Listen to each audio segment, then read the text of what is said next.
नहमदुहु व नसल्ली अला रसूलिल करीम। दोस्तों, साथियों, कल की महफ़िल में बात हो रही थी हिलम, तहम्मुल मिजाजी, बर्दाश्त और वसअत ज़र्फ़ी पर, और मैंने अर्ज़ किया था कि आका करीम सल्लल्लाहु अलैहि वसल्लम को अल्लाह पाक ने यह सिफ़त बड़ी वाफर मक़दार में अता की थी।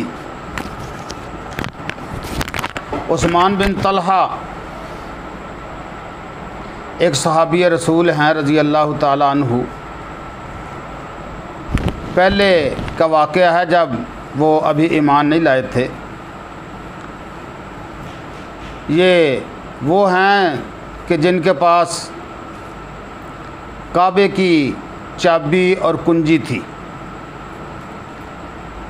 लेकिन ये आका करीम सल्लल्लाहु अलैहि वसल्लम के मुखालिफ थे।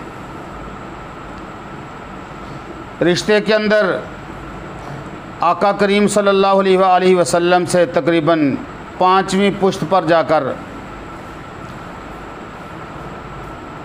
इनकी लड़ी और आका करीम सल्लल्लाहु अलैहि वसल्लम का नस्ब एक हो जाता है। अब्द मुनाफ का बाप कुसई था। कुसई पे जाके उसका और आका करीम सल्लल्लाहु अलैहि वसल्लम का नस्बनामा मिल जाता है। तो एक हद तक जैसे हमारे पंजाबी में कह लेते हैं कि शरीके दा वैर, मुमकिन है कुछ ये भी हो। तो बहरहाल हुज़ूर अकरम सल्लल्लाहु अलैहि वसल्लम काबा के पास गए। अचानक दिल ये चाहा कि मैं काबे के अंदर जाऊं। उस्मान बिन तलहा को बुलाया, फरमाया कि मुझे चाबी दो, मैं काबे के अंदर दाखिल होना चाहता हूँ। उस्मान बिन तलहा ने ना सिर्फ ये कि चाबी देने से इनकार किया, बल्कि कुछ ऐसे अल्फाज भी कहे अपने मुंह से जिनके अंदर तौहीन, तज़हीक और इंसल्ट का पहलू नुमायाँ था। हुज़ूर अलैहिस्सलातु वस्सलाम का दिल बड़ा टूटा कि ये क्या कर रहा है। खैर, खामोशी इख्तियार की। उसको सिर्फ इतना जवाब दिया, फरमाया कि उस्मान बिन तलहा सुन लो, इंशाअल्लाह एक दिन आएगा ये चाबी मेरे हाथ में होगी और मैं फिर जिसको चाहूँगा चाबी अपने हाथ से दूंगा। इंशाअल्लाह वो वक़्त आएगा। उस्मान बिन तलहा हैरान कि इतने ऊंचे ऊंचे इरादे हैं। बहरहाल तारीख़ कहती है कि फिर वो वक़्त आया, अल्लाह पाक ने वो मंज़र भी दिखलाया कि फ़तह मक्का जब हुई तो मोहम्मद करीम सल्लल्लाहु अलैहि वसल्लम ने आवाज़ दी, फरमाया बुलाओ उस्मान बिन तलहा को, उसको कहो कि आकर काबे की चाबी मुझे दे दे। उस्मान बिन तलहा को पैगाम पहुंचा। वो फ़ौरन भाग कर अपने घर की तरफ चला गया और जाकर अपनी अम्मा से कहने लगा कि अम्मा जी, काबे की चाबी मुझे दे दो, आका करीम सल्लल्लाहु अलैहि वसल्लम ने मांगी है।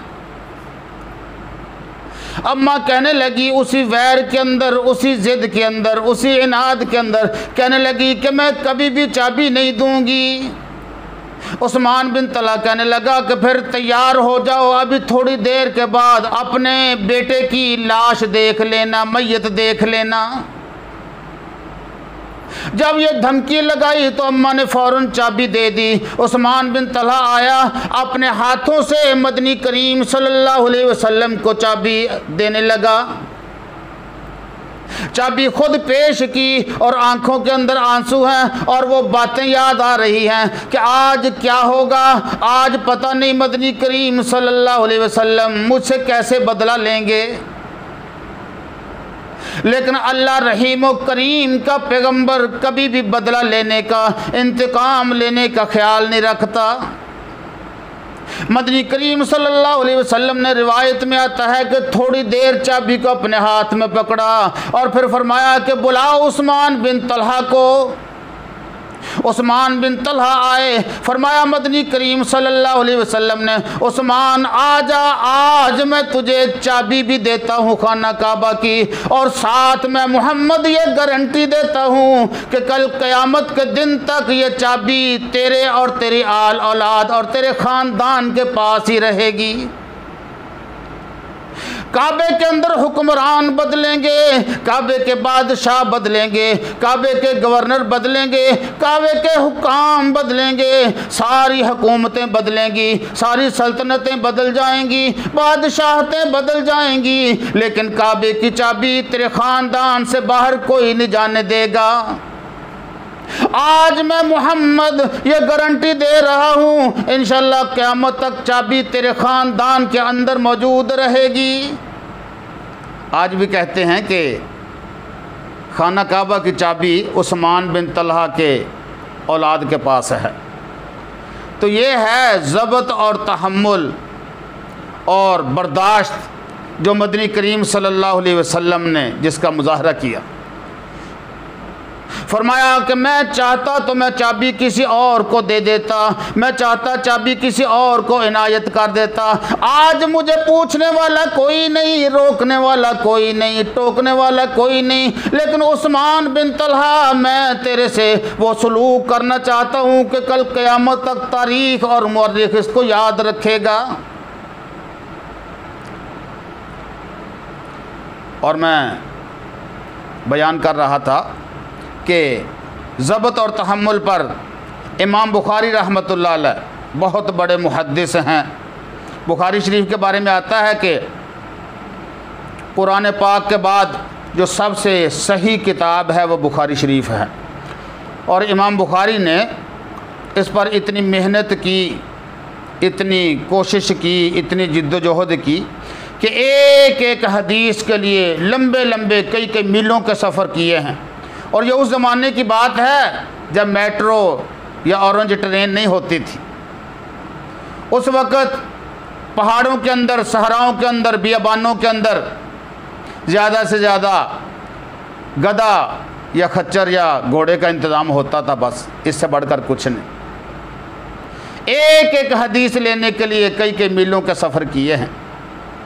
और रिवायत में आता है कि किताबों में लिखा है कि इमाम बुखारी रहमतुल्लाह अलैह ने एक एक हदीस से पहले अल्लाह के सामने सरबसजूद होकर 2 रकात नफल अदा की, अल्लाह से इस्तिखारा किया, मशवरा किया, इलाही मेरा जहन खोल दे कि ये हदीस सही है या नहीं। अगर अल्लाह की तरफ से कोई इशारा मिल गया तो वो हदीस अपनी किताब के अंदर दर्ज कर दी, वरना कहा मैं इसको दर्ज नहीं करता अपनी किताब के अंदर क्योंकि मेरा जहन इसके बारे में वाज़े नहीं। इमाम बुखारी रहमतुल्लाह अलैह किताब का काम कर रहे हैं, हदीसें लिख रखी हैं, अपना स्टडी कर रहे हैं। अंदाज़ा लगाएं, ये उस ज़माने की बात है जब स्याहियाँ कच्ची होती थीं, रोशनाई कम होती थी। ये उस ज़माने की बात है जब लिखाई सादा कागज़ों पर, हड्डियों पर, पत्थरों पर हुआ करती थी। आज तो आला दर्जे के प्रिंट के इंतज़ामात मौजूद हैं, फ़ोटोकॉपी मौजूद है, अच्छी अच्छी स्याहियाँ मौजूद हैं। लेकिन उस वक़्त क्या आलम होगा कि अगर किसी के कागज़ात पर लिखे हुए पार्चा जात पर अगर पानी गिर जाए तो उसका गुस्सा किस कदर इंतहाओं को छू रहा होगा। आज शक नहीं कि एक लिखने वाला, मसलन पटवारी साहब ही कह लें या कोई क्लर्क या कोई और आदमी जो कोई काम लिख रहा हो और अपने बच्चे से भी अगर उसके ऊपर पानी गिर जाए तो और कुछ हो ना हो, एक मर्तबा तो फैंटी ज़रूर लगाएगा और साथ कहेगा कि तुझे नज़र नहीं आता, अंधे हो गए हो। लेकिन बड़े लोग बड़े ही होते हैं। इमाम बुखारी ने अपनी बांदी से, नुकरानी से पानी मंगवाया कि पीने के लिए पानी लाओ। तारीख कहती है वो बांदी आई, वो नुकरानी आई, पानी लेकर आई, और जब इमाम बुखारी रहमतुल्लाह अलैह की तरफ नज़र उठाई हुई थी दरवाजे से अंदर दाखिल हुई तो किसी चीज़ से पाँव अटका, वो पानी हाथ से प्याला सारा गिर गया। कुछ इमाम बुखारी के ऊपर छींटे गिरे और कुछ जितने भी कागजात पड़े हुए थे, हदीसें लिखी हुई थी, उन तमाम को भिगो कर रख दिया।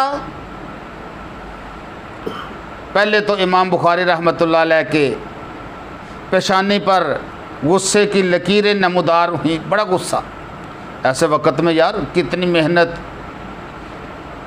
ज़ाया हो गई होगी। लेकिन ये लोग बड़े रहीम व करीम होते हैं। अल्लाह की हिदायत हर वक़्त इनके सामने मौजूद होती है। फ़ौरन सामने कुरान की यह आयत आ गई, वल काज़िमीनल गैज़ वल आफ़ीना अनिन नास वल्लाहु युहिब्बुल मुहसिनीन। जो लोग गुस्से को ज़ब्त कर लेते हैं और लोगों को माफ़ कर देते हैं, अल्लाह उनको मोहब्बत के लिए पसंद फरमाता है। फ़ौरन उस बांदी, वो भी परेशान है, सोच रही है मुझे अब क्या सज़ा मिलेगी। फरमाया जाओ मैं तुझे आज़ाद करने का ऐलान करता हूँ।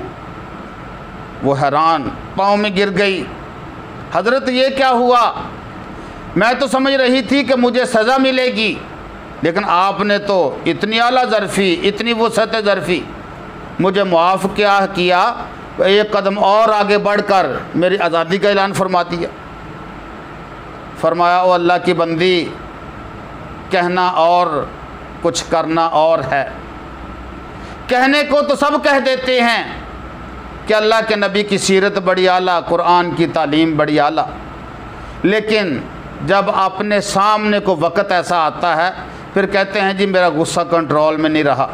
यही तो वो वक़्त था कि जब मैं अपने गुस्से को कंट्रोल करता और उसका इजहार बाकायदा करता तेरी आज़ादी का ऐलान करके कि वाक़अतन अल्लाह ने ये जो आयत उतारी है, मेरा इस पर सिर्फ़ इल्म ही नहीं बल्कि अमल भी मौजूद है। व आखिर दावाना अनिल हम्दुलिल्लाहि रब्बिल आलमीन।